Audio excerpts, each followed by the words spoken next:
Okay. This portfolio, Jonathan Marsala. Dude, Thomas, I appreciate that you helped get that going. It is difficult, but the nice thing about those hard surface challenges is it'll always be there, right? So if you want to push yourself, there's a ton of challenges to be had. All right, so Jonathan, let's take a look here. So you had a little paragraph as well. I'm going to read. Hello, I'm Jonathan Marsala. I have no idea if I'm saying that right. Welcome to the server, by the way. You have a little green uh, leaf next to your name, so you're very new to the server. So welcome. You're from Italy. I've started to study 3D in 2018, watching tutorials and studying as a self-taught. Then I decided to apply in a game art school because I wanted to learn much more about the industry and the techniques used for making 3D art. When I finished my studies, I started to work on 3D as a 3D generalist in a VFX company in Milan. Dude, nice. Congrats. I was there when I started to learn Unreal Engine. Now I'm working as an environment artist in a very small studio. Oh my gosh, congrats again. Where we were trying to make a VR game. I personally love to make 3D art, especially specifically to make environments. I also really like to make textures and shaders and lighting. Even if I feel that I need to learn a lot of things. The industry's endless. It's like you're always learning. Mm. I have used a lot of software, but usually I mainly use Unreal Engine, Blender, and Substance to create my environments. My goal for now is to learn as much as I can to become better and faster in doing 3D art, and maybe in the future try to open my own indie company. But perhaps this is dreaming too much. Don't ever stop dreaming. Don't ever stop dreaming. Um, if you have the ambition to do that sometime, it'll happen at some point. If you really want to go that route, it's gonna be totally cool. So you're in a little indie studio. You guys are doing VR stuff. Man, I can feel the talking is starting to hit my. I'm not used to talking this much anymore. That vacation really got my vocal cords in a different range, if you say it like that. So, okay, before I click on this, actually, let's look at your portfolio in general. So, thumbnail wise, it's pretty uniform on the most recent five. So that's really nice. I appreciate the fact that you're sticking to a pattern with your thumbnails. You've got a three other assets that don't have that, and I'm curious as to how old some of the stuff is. So this is last year. This is actually really cool. The thing I would say that sticks out to me the most, so you can see the fidelity of detail, like the density of detail in the teeth, and I guess a little bit in the gums as well, but mainly the teeth is showing me that you have that detail, but it doesn't go that sharp in the rest of the character. Like this area is really soft, right? And judging by the patterns that are in here, I feel like the edge here would be a little bit more toothed or like kind of harsh and kind of follow that kind of same fidelity as the teeth have. That being said, I mean, this looks really cool. Design wise, it looks really nice. It's just about making sure that you tighten up details so that overall it feels very uniform in the overall presentation of the asset. But really interesting design. Blue Dragon made in ZBrush, rendered in ZBrush and Photoshop. So I can get why, like, if you put like a ZBrush logo there, it would tie it into these a little bit more.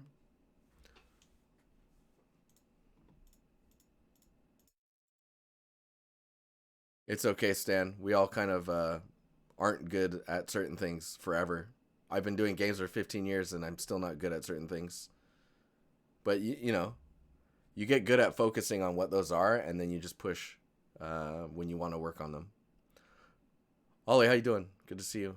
So this looks pretty nice. So this one is last month. Poly count wise, it's quite low, but here it looks pretty high res. So I'm not sure what's going on here. Like I can count the edges here, but I don't see them here. Is this like sub D?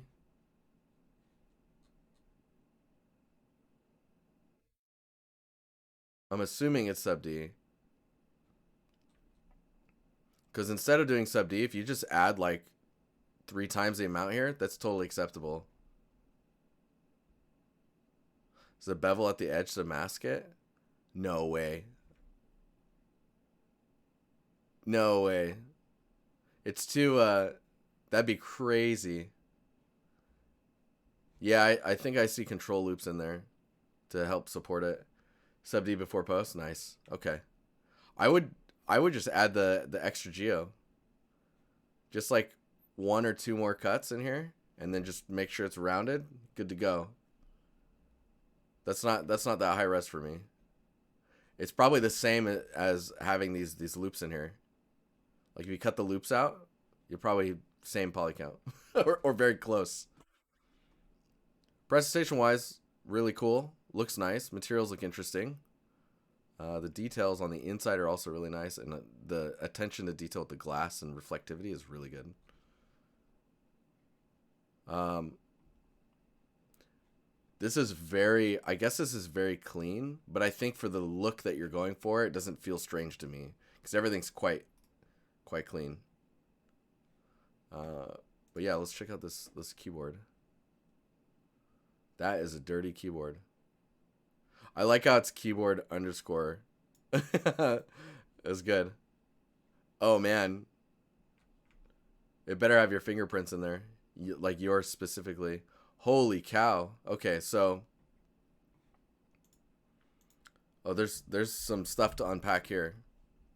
So did you just hang on? Wait, hang on. These are modeled individually, right? This isn't. These aren't extruded out. No, this is textured afterwards. I was like, dude, are you like using this image as the texture? That'd be crazy. That would blow my mind. Okay, what I was going to look at is this wireframe. I mean, I'm assuming you know that you can really, really optimize this down without anyone noticing. Like, let's just like, let's copy that. And we'll go to the sketch pad here.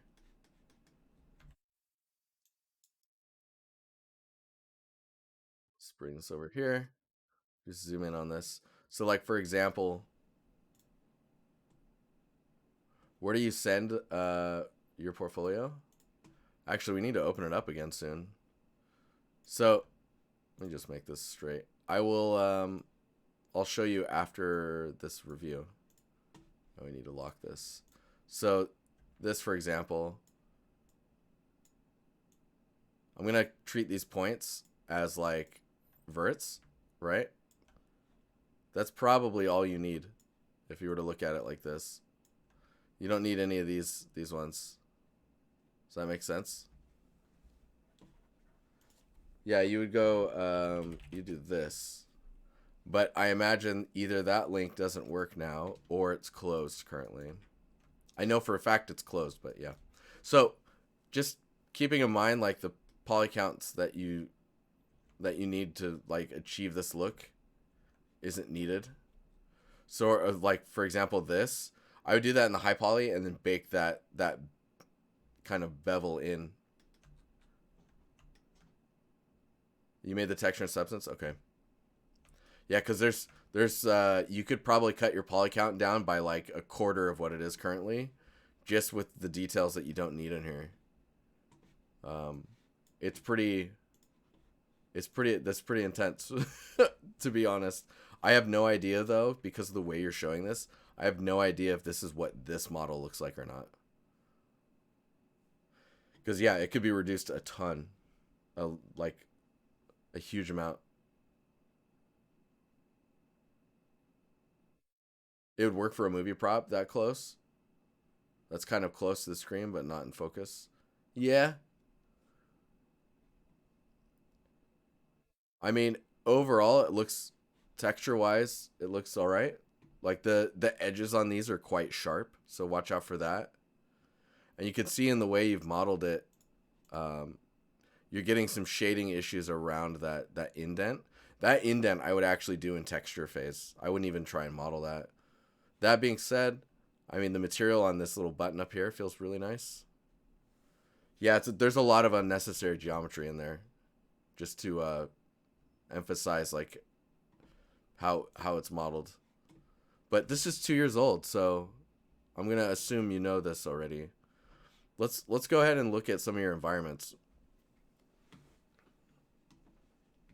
So this one's quite stylized. I love the effects you have going on. The the fire feels a little, I don't know what you would call that, plumy.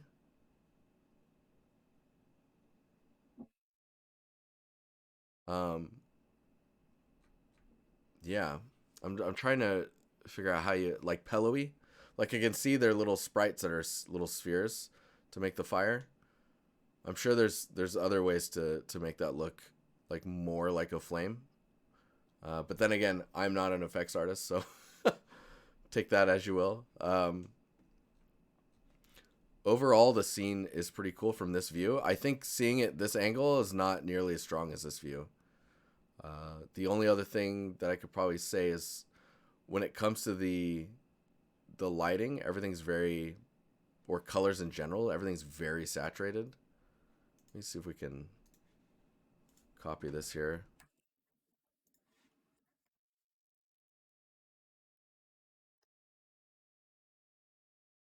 Because I think color wise is, yeah, it's like if it went down just a hair, doesn't have to go down too much.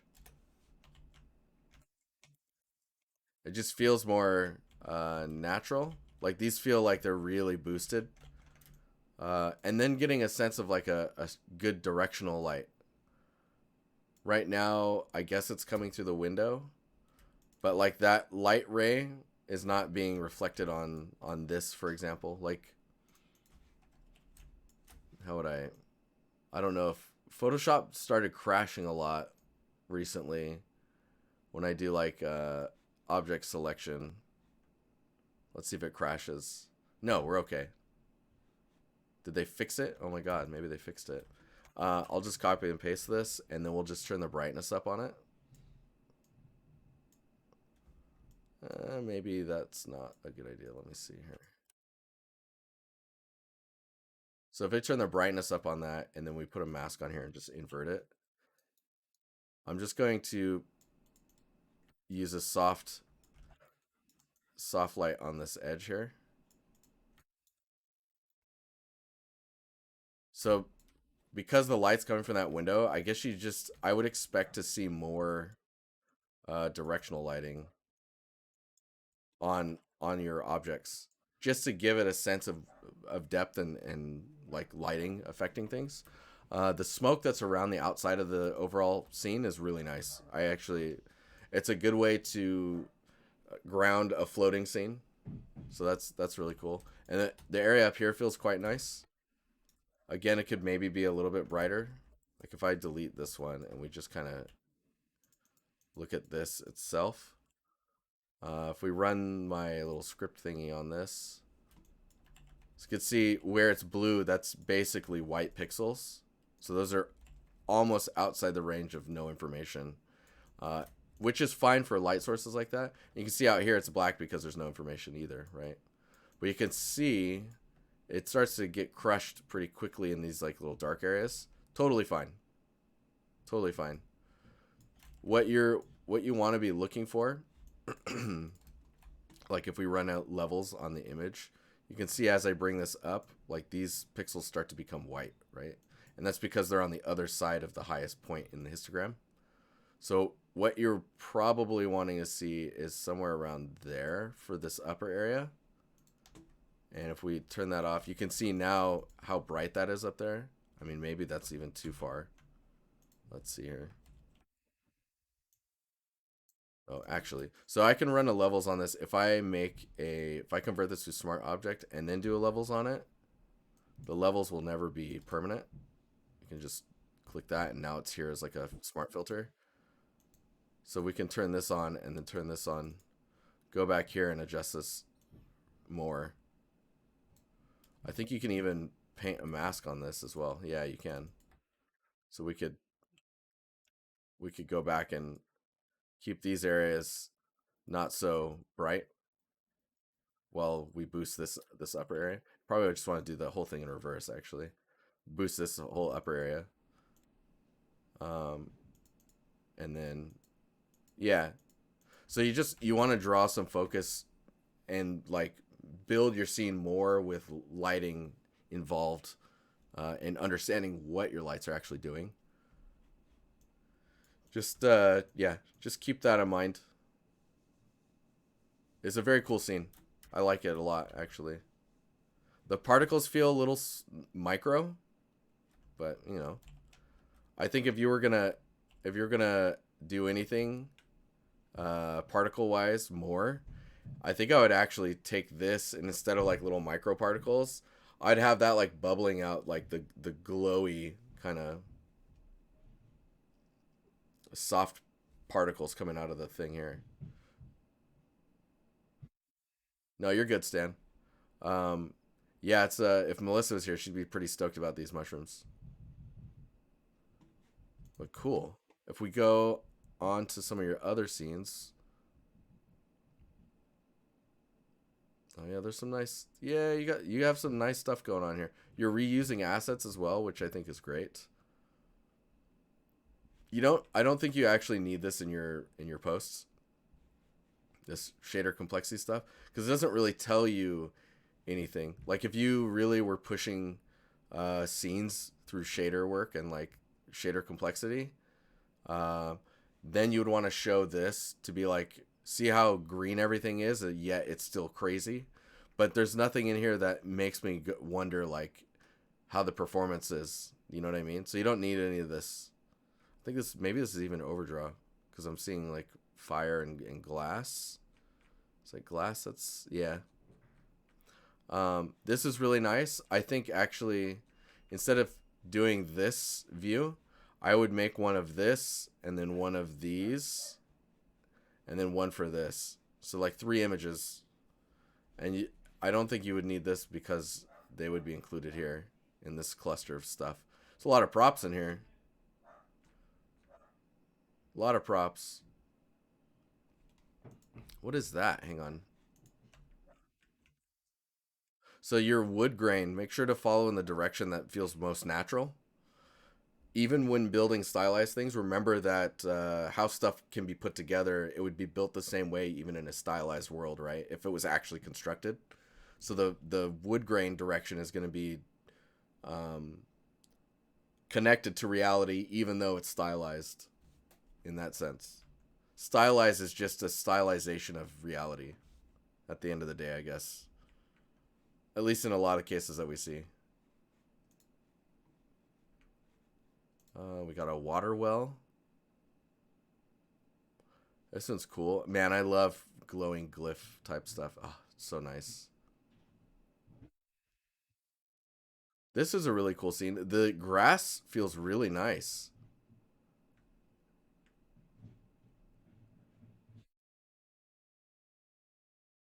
Yeah, so compositionally, this is quite good. The well actually, shape language wise, has a different. So, like, if you take this style here, if you look at the style here, they don't have the same language in like the things that are being emphasized. So it feels out of place. Does that make sense? You would probably want these stones to feel a little bit more rounded or beveled. Um, and the color to be, I mean, I guess the color is okay. It's more of the shape language that's going on with it. It's not as playful as the rest of the scene. And you see it up here as well. It's not as playful. Texturing wise, it looks very confused up here. Like it's not sure what colors to be. A little bit here as well. Yeah. So for I guess for your little diorama, because these are technically 2 different scenes, I would take, if you're going to do this, I would take your grass and just kind of draw it out around the edge here so that instead of having a harsh edge where the geometry just stops, you've got grass that kind of helps soften that breakup along the bottom edge there.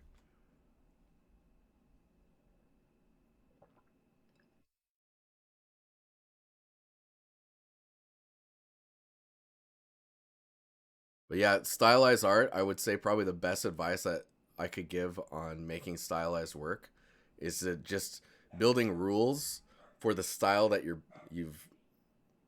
building, like the style that you're creating.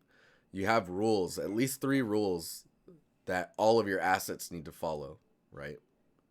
So as long as everything is following those 3 rules, it should all fit in together no matter what. And it's likely it's going to be shape language, like in like how it's exaggerated. It's going to be the colors that are being used. Maybe there's a very controlled palette that you're playing with, and is and there's probably a third one which I'm not really sure what it would be. Honestly, I just like working in threes. You know what I mean? Um, but just having a rule set that all of your content follows will help your stylized work look more cohesive. Man, this is cool.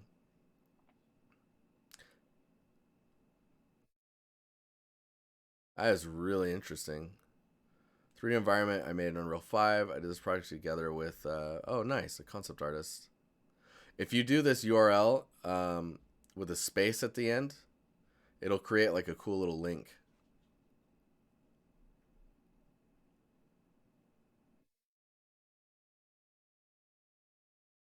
Yeah, exactly, Muffin.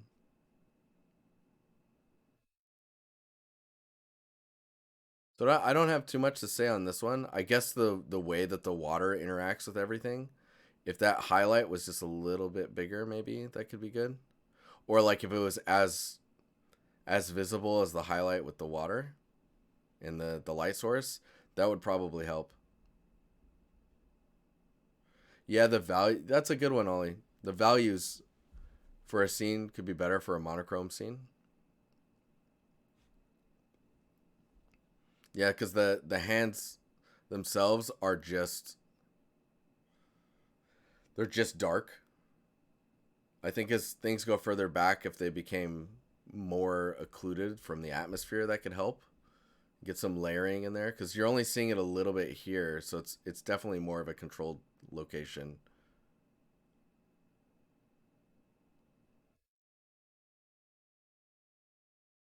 I'm not sure what's going on, but it looks cool. Referencing black and white cinematography and photography is great for looking like looks like this. Yeah, so you can understand like very similar languages and whatnot. I actually, now that you say that, I don't think I've actually looked at enough to be able to feedback on this well enough. But it's a very good point. It's like you want to be able to. These are all very in shadow, so you don't really see anything other than the overall shape of them. This one's getting there with the little highlight on the side. You're seeing some of the detail.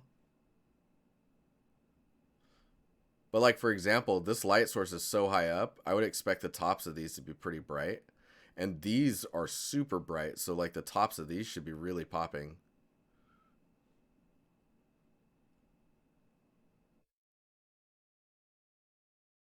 Yeah, like the shape of this, if the reflection in the water was accurate, you would see the shape in the water. Create some separation, but it's a pretty cool scene. Yeah, there's not a lot like this on ArtStation, which is cool. Yeah, again, I think this is your brightest light source, followed by the these like large flowers. Think about like what that would do, like highlighting the edge of the fingers, like the light kind of wrapping around. And you've got some like water splashing up here. That's like a great opportunity to just have a effect of like water splashing up in the direction. Original concept is by this artist here. Yeah, so this is just a concept.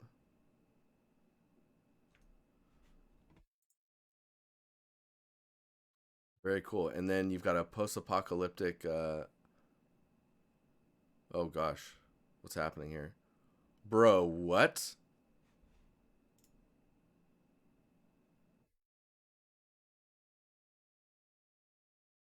What? Hang on.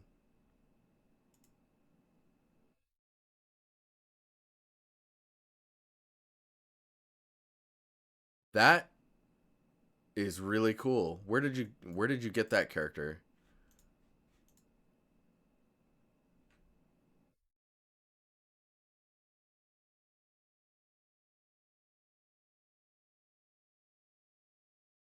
Arm animation reminds me of that one fan animation in 2077 back a year before the release of the game. Yeah, you have the moving pieces.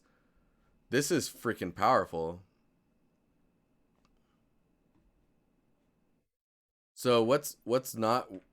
So this shot overall quite strong.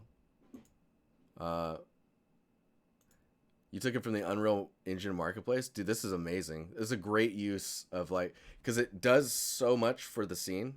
It was very cool, dude. It's super cool, and the way you're framing it with this character, it is like looking up. You're like, bro, this is like your character showing up at a scene, and now it's battle time. You know what I mean? So shot wise, this is really strong, and I can see like framing is really interesting. There's some details to be pushed a little bit further, but when you go down here and we start looking at the materials in general, it really breaks down fast. So like for example, these are black. I'm not sure why. That looks like maybe a light map issue or they're just black. I don't know. They're not black here, so I'm assuming the ambient occlusion is black or something like that. And because these are in shadow, they're just black. Uh, Man, that's crazy. Yeah, the work you're doing on the edge here is heading in the right direction. It's just not pushed far enough yet. But the way you're approaching it is good. Um, and remember that like the way stuff is built in real life, like this is pretty straight, right?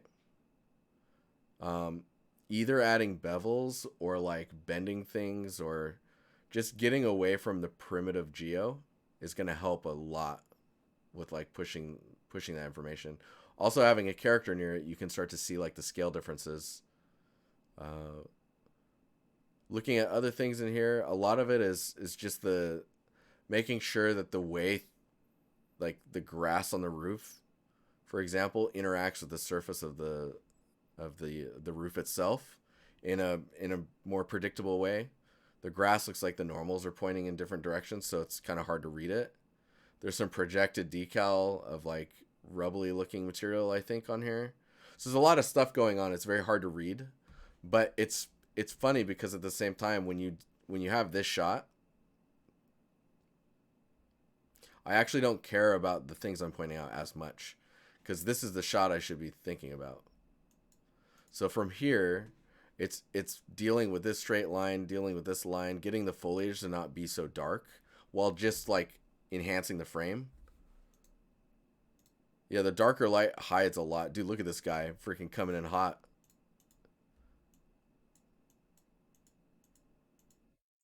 He's like, yeah, that guy's crazy. I think if you were able to animate this thing where it like looks back, it's like it turns to look at your character, man. Or like as he's coming in, like the creature in the distance is like hitting the ground, and you can see all the trees bending towards the player. And the character's not even like phased; he's just standing there all stoic. Yeah, a bit of movement on this guy would be really useful, really powerful. But yeah, so this guy comes in, lighting wise, he's actually lit quite well. There's a good like directional light on him. I think if there was some type of like lightning or effects happening because of the presence of this guy, I think that'd be really cool. It's asking for more to be happening back here now that this character's moving so much. And I've learned, at least for like in a fakery sense, it's pretty easy to animate movement. Like you could rig really easily in Blender and then just like have him moving very slowly. Like that would that would bring a ton. Or like he lands and then this creature is going from like a crouch down view to like standing up. Oh my god, that would freaking.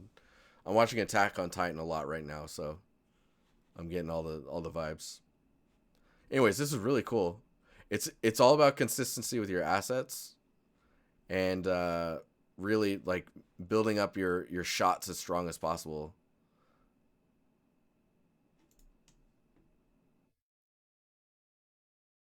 I just came back and this is a shot. You heard it here first from Space Wizard.